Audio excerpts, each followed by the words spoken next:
Assalaamu calaykum, waa Yuusuf Shire. Isku soo noqod wanaagsan. Waa mar kale iyo barnaamijkeeni Faala Buug oo uu isbuucan miiska inoo saaran yahay buug la yiraahdo How to Win Friends and Influence People oo uu qoray Dale Carnegie. Saaxiibo kasbo fanka lagu soo jiito dadka ama saameyn ballaaran loogu yeesho. Buugga haddaan xog yar ina ka siiyo buuggan waxaa loo qoray 84 sano ka hor. Daabacadiisi koowaad markaasay soo baxday. Waa buug ka mid ah buugta ugu saameynta badan dunida. waxaa laga sameeyay 45 milyan koobi in ka badan buu iibshay waxaana lagu tarjumay luqado badan oo qalaad oo uu ku jiro afka Soomaaliga. Saaxiibo kasbo waxa uu saldhig u yahay kasbashada dadka iyo la dhaqanka bini'aadanka. Waxa uuna ka saacidayaa inaad soo jiidatid bini'aadanka, saaxiibtinimo waarta aad samaysatid ama aad dhiirigelisid oo aad hoggaan u noqotid bulshada kale.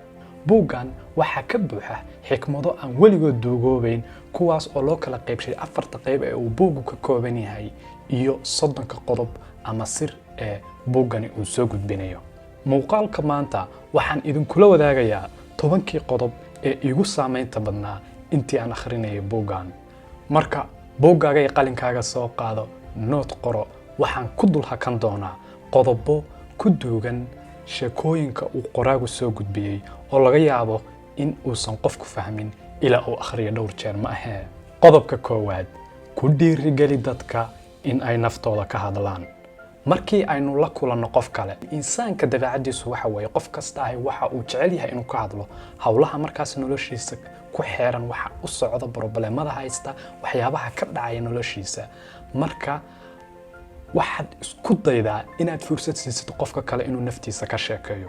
Markii aad dhageysatid su'aal weydiisid, waxa ay abuuraysaa inuu qofkaasi ku jecelaado, ka helo, kuna aamino. Haddii aad doonayso marka inaad kasbatid bulshada, isku day inaad dhageysatid, fursadna u siisid qofka kale inuu naftiisa ka hadlo. Qodobka labaad, ha dhaliilin, ha dhaleecayn, hana caban. Iska ilaali inaad qof cambaaraysid, iska ilaali inaad qof ku dhaleeshid waxa uu qabtay. taa cagsigeeda isku day inaad ugu mahadnaqdid isku dayga. Qodobka saddexaad, markasta isku day inaad u hadashid adoo niyadda ku haya danta qofka kale waxa uu danaynayo. Ha ka hadlin kaliya waxa aad adigu ka faa'iideysid ama waxa adiga danta ku ah. Meesha iyo miiska soo saar qofka kale oo kula jooga waxa dantu ay ugu jirto. Tusaale haddaan ku siiyo, haddii aad doonaysid in mushaharka lagu kordhiyo, isku day inaad miiska soo saartid ama aad qofka u sheegtid waxa dan ugu jirta shirkadu inay adiga mushaharka ku kordhiso. Qodobka afraad, dareensii qofku in uu yahay muhiim. Dareenka u wanaagsan ee uu insaan kasta u baahan yahay waxa weeye in uu dareemo muhiim, inuu dareemo inuu yahay qof miisaan culus oo martaba ka jooga bulshada.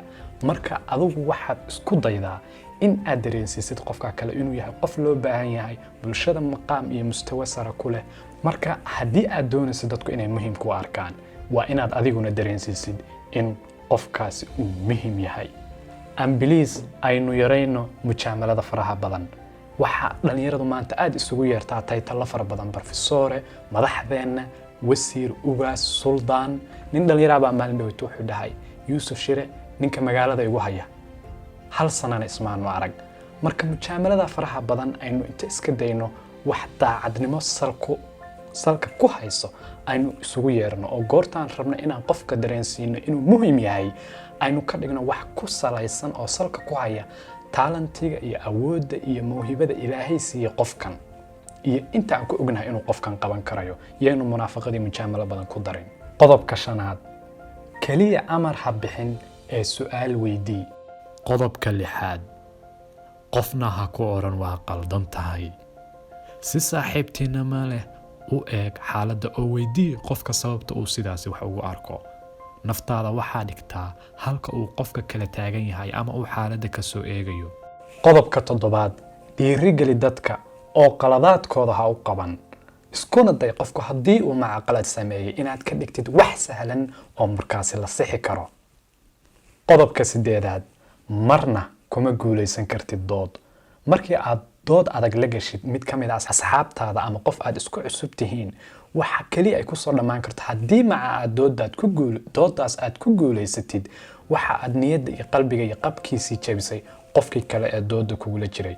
Isku day inaad siyaabo kala duwan u kala aragti duwanaataan, iskuna day inaad fahantid qofka kale sababta uu sidaas ugu arko. wuxuu ku talinayaa qoraagu inaad sideedaba aad ka fogaatid inaad doodaha adag gashid oo aad ku waafaqdid maca qofka. qodobka 9aad, remember names, waa qodob aad iyo aad aan uga helay, runtiina ay tahay waxyaabaha aan anigu ku fiicnayn. in aad xusuusatid dadka magacyadooda, dadka aad maalin kasta la kulantid ama saaxiibadaada caadiga ah, inaad magacyadooda oo dhammaystiran ama magacyadoodaba xusuusatid waa mid ka mid ah waxyaabaha tayada u yeela qofka tusana inaad xiiseynaysid. insaanku waxa la yiri waxa u macaan ee uu jecel yahay, dhawaqa u macaan ee uu jecel yahay inuu maqlo waa magaciisa. isku day marka inaad xusuusatid dadka magacyadooda. dadka heerka ka gaaray ganacsiga iyo siyaasadaba waxyaabaha ay aad ku isticmaalaan kuna fiican yihiin waxaa ka mid ah inay xusuustaan dadka magacyadooda. haddii uu qofka naynaas leeyahay ama magaciisu adag yahay, kuwaas ayaaba u fiican. isku day inaad xusuusatid, qor qofka magaciisa, iskuna day inaad qofka magaciisa saddexan ugu yeertid. tijaabi, adiga ayaa arki doona natiijada ka soo baxda. qodobka u dambeeya ee 10aad, aqbal markii aad qaldan tahay oo weliba tusi dabacsanaan iyo in qaladkaas uu adiga ka yimid, dhankaaga qaladkaasi ka yimid. markii aynu inagu qaladkeena qiranno oo aynu inaga isdhaliilno, dadka kale oo markaas naga soo horjeeda ama dadka kale oo markaa la xiriirayna iyaguna waxay u soo istaageen inay difaacaan oo yiraahdaan xalku saas oo dhan uma xumo, waxa sameysay saas oo dhan uma weyna. marka isku day inaad qiratid qaladaadka ka dhaca oo u sameysid dabacsanaan iyo daacadnimo ay ku jirto. gunti iyo gabagabadii, buuggani waxa uu ka hadlayaa xiriirka insaanka u dhaxeeya, la dhaqanka insaanka, kasbashadooda iyo sidaad u abuuri lahayd inaad ku yeelatid dadka kale saameyn ballaaran.